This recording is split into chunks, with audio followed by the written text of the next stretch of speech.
চৰণ চিতত থাকুক কৃষ্ণ দুষ্মহ মৰণ দুখে সংসাৰতে সাৰ ৰাম কৃষ্ণ নাম নুগুচ কমোৰ মুখে এ ৰাম কৃষ্ণ কথা কৰ্ণে থাকুক সদায়ে এতেকে প্ৰাৰ্থো তোমাত হৌক সাধু সংগ নকমন ভংগ তোমাত প্ৰভু সেৱাত মই মহা অন্ধ দেখিও নে দেখোঁ কৃষ্ণ দুৰ্ঘোৰ ঘোৰ মৰণ হে যদু প্ৰতি তুমি মোৰ গতি তোমাত লৈলো শৰণ বাৰু কৃষ্ণ আমি জয় জয়তে আসন লওঁতে মই কথা এটা শুনি আছিলোঁ বোলো উত্তৰটো লাহে লাহে দিম এগৰাকী আই মাতৃয়ে কৈছিল যে একদম ধুনীয়াকৈ শুনি আছোঁ কথাটো যে জীৱবিলাক এই যে ৰজা পৰীক্ষিতে চাৰিটা কথা গম পাইছিলে বুলি কৈছোঁ মই কোন মই ক'ৰ পৰা আহিছোঁ মই কি কৰিব লাগে আৰু মই ক'লৈ যাম এগৰাকী আই মাতৃয়ে জানিয়ে মানে এইটো প্ৰকাশ কৰা নাই অলপ লাহে লাহে কৈ আছিল এই কোন ক'লৈ যায়নো কেনেকৈ জানিব বুলি কৈছিলে মই অকণমান মনলৈ অনুভৱটো আহি আছে এতিয়া উত্তৰটো কিন্তু দিছে ইয়াত এতিয়া আইগৰাকীয়ে যদি ভাবিছিলে কথাটো শুনি ল'ব কোন ক'লৈ যাব বৰ্তমান কৰ্মৰ ওপৰতে আপোনাৰ ৰাস্তাটো সিদ্ধান্ত হৈ আছে আপুনি কি কৰ্ম কৰিছে সেইমতে ৰাস্তাটো আপোনাৰ কাৰণে গোসাঁই বনাই থৈছে এতিয়া গোসাঁই অৰ্জুনে সুধিলে জীৱবিলাক গুচি গ'লে আপোনাত লীন হয়নে নহয় কেনেকৈ জানিব জীৱবিলাকে প্ৰমাণ কৰি দেখুৱাব লাগে তেতিয়া ভগৱন্তই কৈছিল অৰ্জুন মোৰ অংশ জীৱবিলাকে মোত লীন যাবলৈ হ'লে মোৰ বাণী কেইটামান পালন কৰিব লাগিব কি কৰিব লাগিব মোহৰ চৰণ ভজে যিতুজন মোহৰ স্থানক পায় অহয়া পাৰিষদ থাকে বৈকুণ্ঠত তাৰ জন্ম মৃত্যু নাই যে যি কলিযুগত ভাৰতবৰ্ষৰ দৰে পুণ্যভূমিত আহি জন্মগ্ৰহণ কৰিলেহি জন্মগ্ৰহণ কৰি যদি মোৰ চৰণ সেৱা কৰিছে মোৰ নাম লৈছে ই মোতেই লীন যাব পাৰিব এতিয়া প্ৰশ্ন মাধৱক কৰি মাধৱপুৰুষক কৰিব লাগিব কেনেকৈ যাব আমি যাবৰ সময়ত আপোনালোকে প্ৰমাণ কৰি চাব নামঘৰীয়া এজনো যাবৰ সময়ত কৃষ্ণ বুলি ক'ব নোৱাৰে পাঠক এজনো যাবৰ সময়ত কৃষ্ণ বুলি ক'ব নোৱাৰিব পাৰে আৰু এজন আলোচকো যাবৰ সময়ত কৃষ্ণ বুলি ক'ব নোৱাৰিবও পাৰে তেতিয়া আমি প্ৰমাণটো কেনেকৈ পাম এতিয়া মহাপুৰুষ মাধৱদেৱক প্ৰশ্ন কৰিম প্ৰমাণ কেনেকৈ পাব মহাপুৰুষ মাধৱদেৱে ঘোষাত লিখিছে যে জীৱবিলাক যাবৰ সময়ত তিনিটা বেমাৰৰ কাৰণে মৃত্যু হ'ব লাগে কি কি কফ বাত আৰু পিত্ত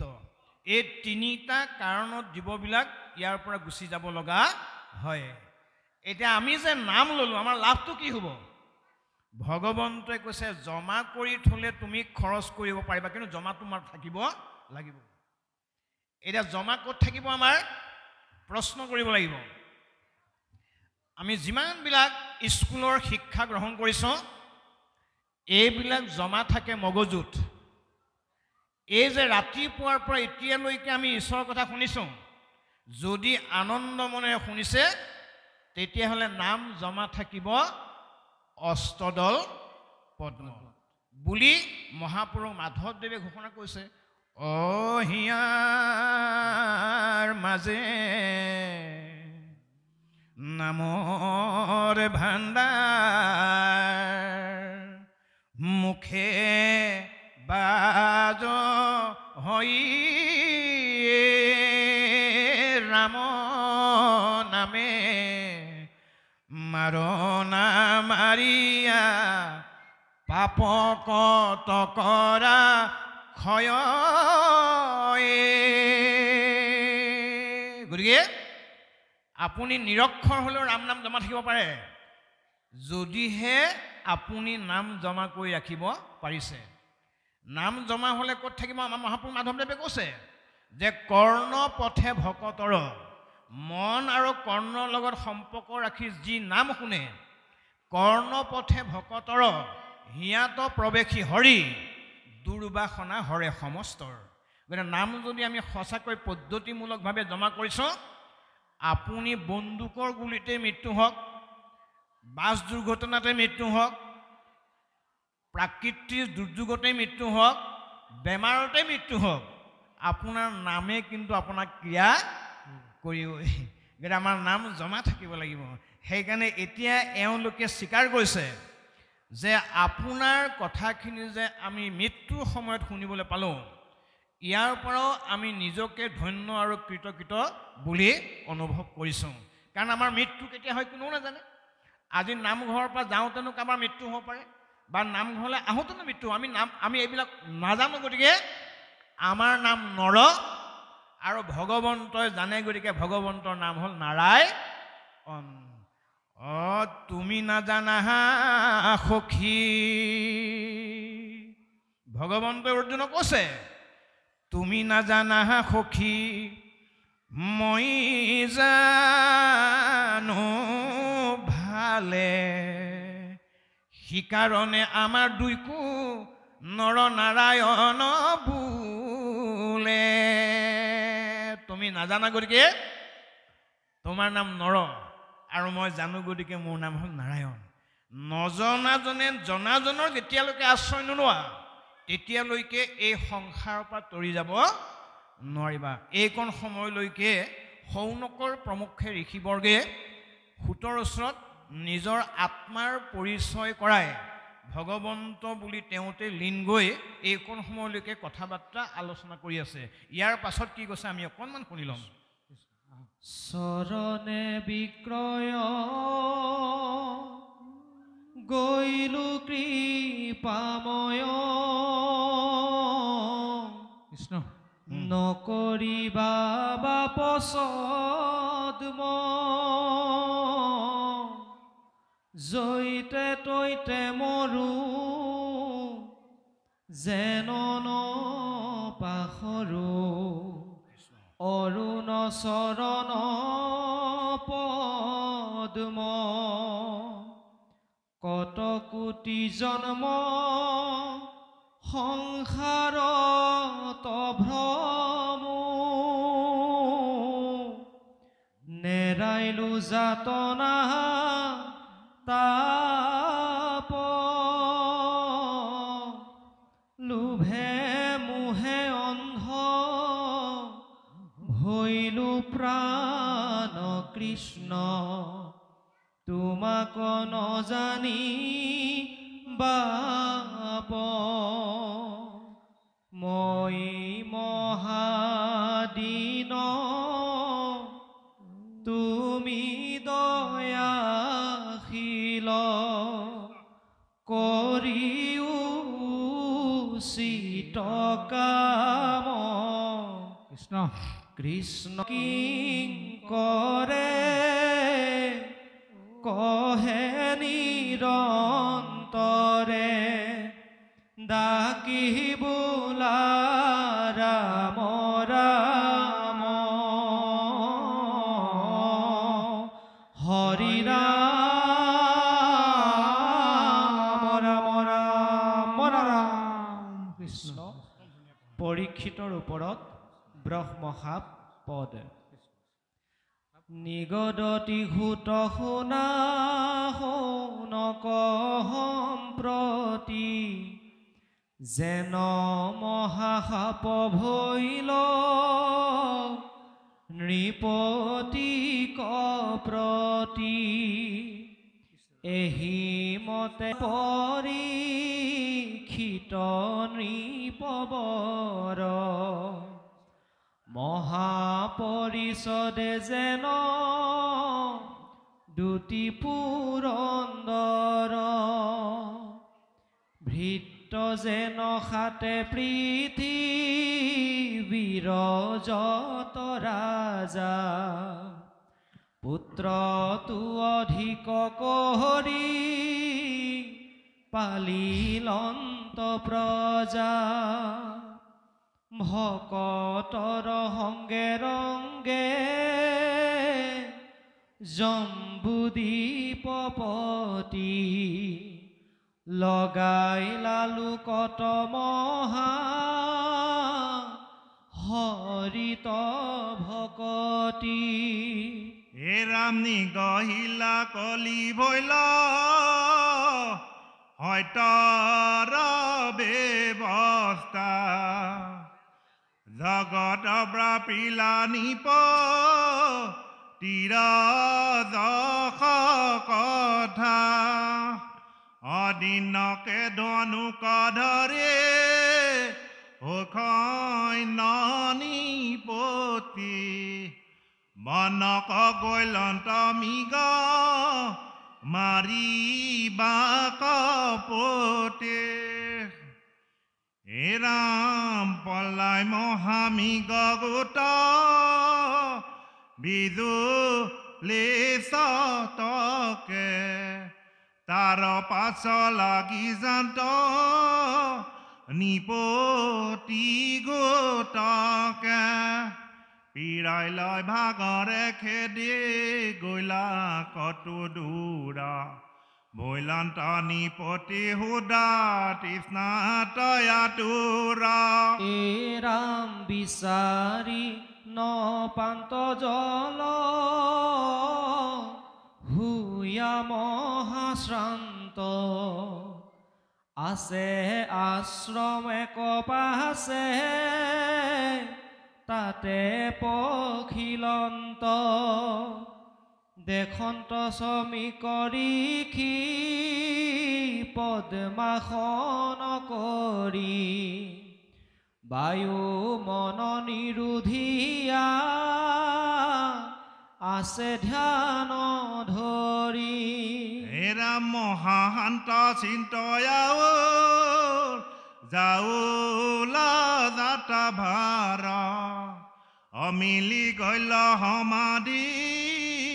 চিন্দিলয় অহংকাৰ মইলা ব্ৰহ্মময় নাহি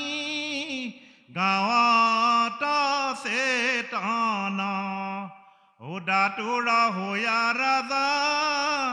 বোলে লাভ চন হে ৰাম শুকাই উঠ কণ্ঠ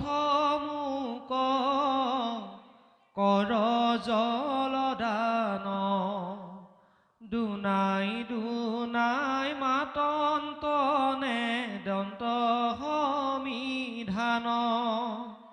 তৃষ্ণায়ে পীড়িত নৃপ খুজি নপাই পানী কৃষ্ণ কৰিলন্ত কূপ সমিকক মহামানী জানো মোক বোলে কোন কেতিয়া ধৰ্ম কিহকে পখিলৈ আহি মোহৰায়া সম তাতে হে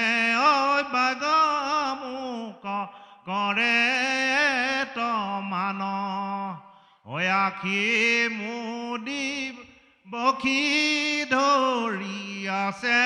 মিছা ধ্যান হে ৰামেহি বুলি মৰা সাপ আনি ধনু আগে সমীকৰ গলত তয়াৰিলা মহাভাগে হেন মন্দমতি তু মিলে কুকাল হস্তিনাপুৰক পাছে গৈলা মহিপাল অসমীকাৰ তনয় তেজত হিঙি পাছে অৰিখি পুত্ৰ হমে খেৰি খেলা বন্তে আছে অহুনীলন্ত ধ্যান তয়া আসন্ত মোৰ বাপ অপৰিক্ষিত ৰাজা গলে আৰিলে কহাপ চালে ভাল লাগিব বাৰু কৃষ্ণ তো ওলালে কথাখিনি কৈ ভাল লাগিব যে ইমান সময়লৈকে আমাৰ পাঠকে পঢ়োঁতেন গম পাইছে 10 নম্বৰ পদলৈকে ৰজা পৰীক্ষিতে কিন্তু কাকো অন্যায় কৰা নাছিল তেওঁ প্ৰজাৰ হিতৰ কাৰণে কাম কৰিছে আৰু ধৰ্ম শিক্ষা দান দিছে ৰাম কৃষ্ণ বুলি ক'ব নোৱাৰা মানুহজনক তেওঁ ৰাম কৃষ্ণ বুলি কোৱাইছে সেই সময়লৈকে ঠিকেই আছিল আউলটো লাগি গ'ল যেতিয়া লোভৰ বশৱৰ্তী হৈ হাতত ধনুকাৰ লৈ মৃগ তৃষ্ণাৰ কাৰণে সৈন্যসকলক লৈ গ'ল লৈছিল তেতিয়ালৈকে হিচাপটো ঠিকেই আছিল কিন্তু যেতিয়া দুভাগ ৰাতি লোভৰ বশৱৰ্তী হৈ সৈন্য সামান্তক গুৰুত্ব নিদি দুঘূৰ অৰণ্যৰ মাজত সোমাই গ'ল তেতিয়াই তেওঁ অকণমান বিপদৰ সন্মুখীন হ'ব লগা হ'ল এওঁ মাজত গৈ পেলাই চালেগে যে মোৰ লগত অহা দেখোন সৈন্য এজনো নাই মই অকলে নেকি বাৰু চাওঁচোন কোন আছে বুলি গৈ থাকোঁতে এজন মুনিয়ে তপস্যা কৰা দেখা পালে নামটো আছিল শ্ৰমিক মহামুনি শ্ৰমিক মহামুনিয়ে তপস্যা কৰিছে সেই সময়তে ভগৱন্তৰ কৃপাৰ পৰা পৰীক্ষিত ৰজা বঞ্চিত হ'ব লগা হ'ল সেইকণ সময়তে তেওঁ পানী খাবলৈ মন গ'ল বুলি পদে আমাক অনুধাৱন কৰাইছে পানী খাবলৈ মন গ'ল তেওঁ তপস্যা কৰি থকা ঋষিজনকে প্ৰথম পানী খুজিলে প্ৰথম খোজাটো তেওঁ বেয়া নাছিল ভদ্ৰ আৰু নম্ৰভাৱেই খুজিছিল কিন্তু 2 নম্বৰ তেওঁ অহংকাৰ এটা আহি গ'ল এইখন দেশৰে মই ৰজা এইখন দেশৰে তই হলি প্ৰজা ৰজাক কি সন্মান কৰিব লাগে নাজানো বুলি ধেনুৰ একেবাৰে বেকা অংশটোৱে লাহেকৈ ডিঙিত গৈ পেলাই আক্ৰমণ কৰি দিলে আক্ৰমণ কৰি দিয়াৰ লগে ভগৱন্ত অসন্তুষ্ট হৈ ভগৱন্ত কি ক'লে যাওঁগে বুলি ভবা কথাটো কোৱাৰ লগে লগে বিপৰীত ফালে এডাল মৰা সাপ দেখা পালে তেতিয়া ৰজাই ভাবিলে তই যদি মোক নামাতই মই এই সাপডালকে এনেকৈ মেৰাই দিওঁ বুলি কাহিনীটো আৰম্ভ কৰিছে সেইকণ সময়লৈকে তেওঁ অকলে ধ্যান কৰি আছিল তাৰ পাছত সিংগীমুনিয়ে খেলি ধুলি আছিল সিংগীমুনিয়ে দেউতাকৰ খবৰ ল'বলৈ আহি দেখা পালে যে এজন ৰজায়ে এডাল মৰা সাপ দি পেলাই ঘোঁৰা লৈ পেলাই গুচি গ'ল তেতিয়া ৰজা পৰীক্ষিতক সিংগীমুনিয়ে সাপ দিলে কি বুলি ক'লে যে সপ্ত দিন হন্তে তোক তক্ষকে দংশুক মানে সাপ দি দিলে তেতিয়া শ্ৰমিক মুনিয়ে সাৰ পাই পেলাই ক'লে বোপা তুমি কাক সাপ দিলা বোলে আপোনাৰ গলত মেৰিয়াই যোৱা সাপটো যে দিছিলে এইখন দেখুৱাই ৰজা চাগে মই সেই ৰজাকে সাপ দিলোঁ তেতিয়া সিংগীমুনিক শ্ৰমিকে ক'লে বোপা এইটো তুমি ভুল কৰিলা কিলৈ সাপ দিব লাগিছিল মই মোৰ গলত সাপ মাৰাইছে মোৰ গলত সাপটো মেৰুৱাৰ ফলত তুমি কেলৈ সাপ দিলা সাপটো ময়ে দিব লাগিছিল আৰু মই নিদিয়া কাৰণ এটা আছে মই ইমান বুৰ্বকো নহয় মই নিদিয়া কাৰণটো মই তোমাক বুজাই থৈ দিব লাগিব কিয় নিদিলা তেওঁ এজন বিষ্ণু ভগৱন্তৰ প্ৰতি বিশ্বাস থকা ৰজা বিষ্ণু ৰজা মানে অৰ্থাৎ বৈষ্ণৱ ৰজা যে বৈষ্ণৱ ৰজা এজনক সাপ দিব পাৰিম কিন্তু তেওঁতো গ্ৰহণ নকৰিলে কি হ'ব মই দিয়া সাপ আহি পেলাই মোকেই ধ্বংস কৰিবহি বুলি পৰীক্ষিত ৰজাক উদাহৰণ দি পেলাই শ্ৰমিক মুনিয়ে ক'লে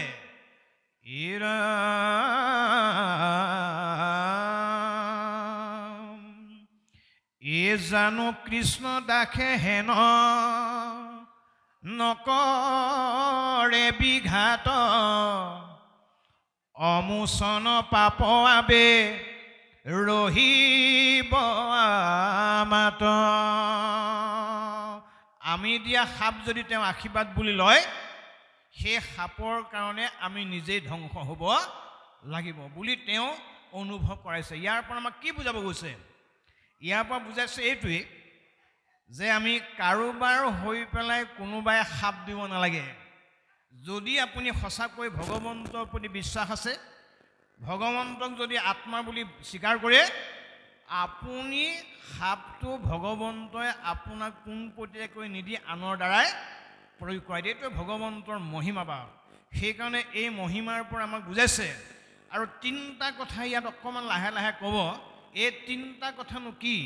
শ্ৰমিক মুনিয়ে চিংগি মুনিয়ে সাপ দিয়াৰ পাছত ৰজা পৰীক্ষিতেনো কি কৰ্ম আঁচনি গ্ৰহণ কৰে, অকণমান লাহে লাহে ক'ব। পদে ক'লে আমি ভাল পাম আৰু লগে লগে পাঠকে আমালৈ অকণমান ইংগিত দি থাকিলে আৰু ভাল লাগিব। কৃষ্ণ।